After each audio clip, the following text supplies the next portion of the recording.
नमस्कार। आज हम एक बहुत ही अहम कह सकते पेचीदा विषय पर बात करेंगे, सोशल मीडिया और हमारी दिमागी सेहत, और ख़ास तौर पे 2025 के संदर्भ में।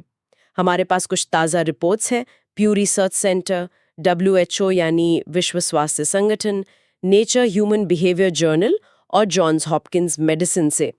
तो कोशिश यही रहेगी कि इन स्रोतों से जो जानकारी मिली है, उसे आसान भाषा में समझें। मतलब सोशल मीडिया का असर कैसे हो रहा है, किस पर हो रहा है, क्या फायदे हैं, क्या जोखिम है। चलिए इसे थोड़ा खोल कर देखते हैं। हाँ बिल्कुल। और ये जानना इसलिए भी जरूरी है क्योंकि देखिए आंकड़े बताते हैं करीब 90% टीनेजर्स रोज सोशल मीडिया इस्तेमाल कर रहे हैं और उनमें से भी लगभग आधे तो आप कह सकते हैं लगभग लगातार ही ऑनलाइन रहते हैं। तो ये सिर्फ कोई शौक नहीं, उनकी जिंदगी का एक अहम हिस्सा है। बिल्कुल। रोजमर्रा की जिंदगी का हिस्सा। तो पहले ये देखते हैं कि इसके दो पहलू क्या हैं। प्यू रिसर्च ने पाया कि देखिए, एक तरफ तो 74% किशोर कहते हैं कि सोशल मीडिया से वो दोस्तों से ज्यादा कनेक्टेड महसूस करते हैं, हाँ, जुड़ाव महसूस करते हैं। और 63% ये भी मानते हैं कि ये अपनी क्रिएटिविटी, अपनी रचनात्मकता दिखाने का अच्छा मंच है। जी। और एक और दिलचस्प बात है इसमें, करीब एक तिहाई यानी 34% मानसिक स्वास्थ्य से जुड़ी जानकारी भी वहीं से ले रहे हैं। अच्छा, ये तो एक पहलू हुआ। हाँ, लेकिन फिर सिक्के का दूसरा पहलू भी है हाँ। और चिंताएं भी हैं जो बढ़ रही हैं। प्यू की ही जो 2025 की रिपोर्ट है वो बताती है कि लगभग आधे टीनेजर्स 48% मानते हैं कि सोशल मीडिया का उनकी उम्र के लोगों पर ज्यादातर बुरा असर पड़ रहा है। 48%, ये तो काफी ज्यादा है। 2022 में ये 32% था, है ना? जी हाँ, 32% से बढ़कर 48%। पर इसमें एक पेंच है।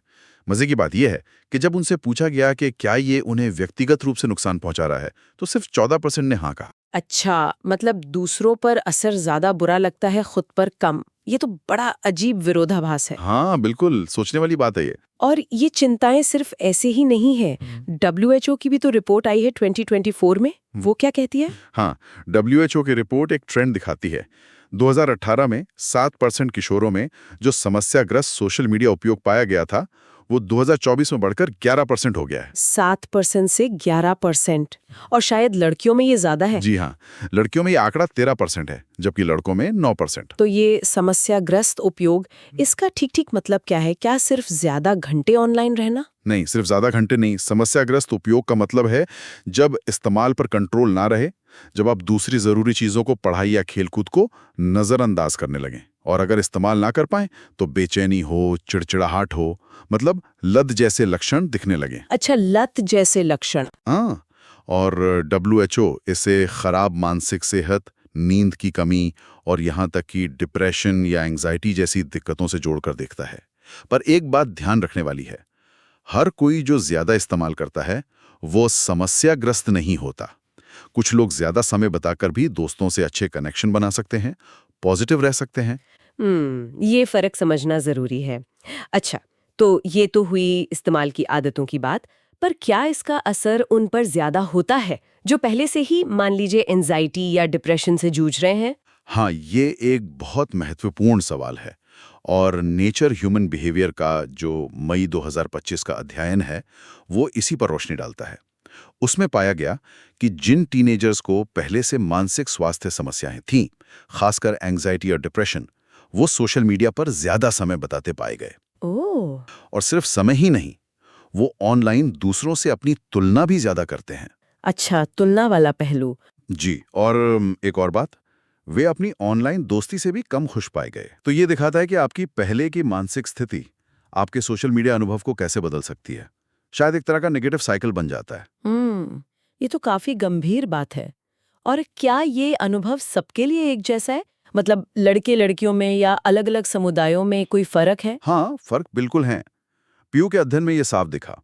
जैसे 25% किशोर लड़कियों ने माना कि सोशल मीडिया उनकी दिमागी सेहत को नुकसान पहुंचाता है। 25% लड़कियों ने, और लड़कों में? लड़कों में यह आंकड़ा सिर्फ 14% था। अच्छा, काफी अंतर है। जी, और यही अंतर नींद पर असर में भी दिखा। 50% लड़कियों ने कहा नींद पर असर पड़ता है, जबकि 40% लड़कों ने। अच्छा। आत्मविश्वास पर असर में भी 20% लड़कियां बनाम 10% लड़के। तो लड़कियां ज्यादा नकारात्मक असर महसूस कर रही हैं। लगता तो यही है आंकड़ों के हिसाब से। और सिर्फ जेंडर ही नहीं, पीयू ने नस्लीय अंतर भी पाए, खासकर मानसिक स्वास्थ्य की जानकारी खोजने के मामले में। वो कैसे? जैसे 49% अश्वेत किशोरों ने कहा कि वो इसके लिए सोशल मीडिया का इस्तेमाल करते हैं, जबकि हिस्पैनिक किशोरों में ये 35% और श्वेत किशोरों में 30% था। ओह, तो मतलब कौन किसके लिए सोशल मीडिया इस्तेमाल कर रहा है, इसमें भी काफी विविधता है। बिल्कुल। इसलिए कोई एक सीधा जवाब देना मुश्किल है कि असर अच्छा है या बुरा। ये बहुत सारे फैक्टर्स पर निर्भर करता है। लेकिन क्या लोग अब इसके बारे में ज्यादा जागरूक हो रहे हैं? क्या कुछ बदलाव आ रहा है? हाँ, एक उम्मीद की किरण दिखती है। पीयू के अनुसार ही 44% किशोरों ने कहा कि उन्होंने पिछले साल की तुलना में सोशल मीडिया का इस्तेमाल कम करने की कोशिश की है। 44%, ये तो अच्छी संख्या है। 2023 में ये 39% थी शायद। जी हाँ, 39% से 44%। तो कोशिशें बढ़ रही हैं, जागरूकता आ रही है। और क्या एक्सपर्ट्स कुछ तरीके सुझा रहे हैं इससे निपटने के? हाँ, कई रणनीतियां हैं।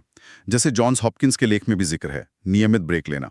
शायद सुनने में आसान लगे, पर करना मुश्किल होता है। हाँ बिल्कुल। नोटिफिकेशंस बंद करना, फ़ोन फ्री जोन बनाना, जैसे खाने की मेज़ पर या सोने के कमरे में, और बहुत ज़रूरी माता-पिता का बच्चों से खुलकर बात करना, ऑनलाइन क्या ठीक है, क्या नहीं। और शायद खुद भी एक अच्छा उदाहरण पेश करना। हाँ, वो सबसे ज़रूरी है। पेरेंट्स खुद कैसे इस्तेमाल करते हैं, उसका बहुत असर पड़ता है।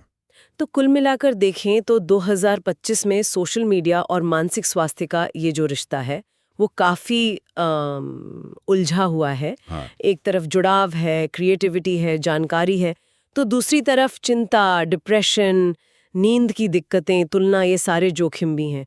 और ये जोखिम कुछ खास ग्रुप्स के लिए शायद ज्यादा हैं। बिल्कुल सही कहा। कोई एक साइज सबके लिए फिट नहीं होता है। ये बहुत हद तक निर्भर करता है कि कोई व्यक्ति इसे कैसे इस्तेमाल करता है, उसकी अपनी मानसिक स्थिति कैसी है, उसका सामाजिक माहौल कैसा है। तो समझदारी से इस्तेमाल करना और सही मार्गदर्शन मिलना, यही शायद सबसे ज़रूरी है।